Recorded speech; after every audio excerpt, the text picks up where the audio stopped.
Every plumbing job should be photographed because pictures protect you legally, help you get paid faster, and give you proof of what was actually done behind walls, under sinks, and inside ceilings once everything gets closed back up. Think of it like taking a picture of your homework before you turn it in, just in case your teacher says you never turned it in at all.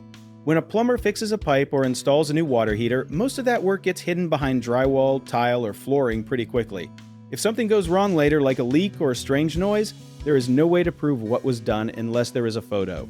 Plumbers who take before and after pictures can show exactly which pipes were replaced, how they were connected, and that everything followed proper code. This also helps homeowners trust the work more because they can literally see what they paid for instead of just taking someone's word for it. A lot of insurance claims and warranty disputes get solved in minutes simply because someone had a clear picture saved on their phone.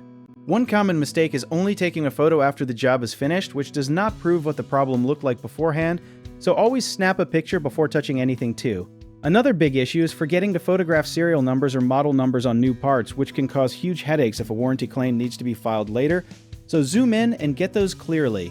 People also assume verbal explanations are enough, but memories fade and words get twisted, so having a time-stamped photo removes all the guesswork and protects everyone involved. If you need help with a project, search for trusted, affordable local contractors at www.bighomeprojects.com. You can also download our app JobBit Tier, where homeowners and property owners can list jobs and have home service experts and contractors reach out and message you back with their estimates.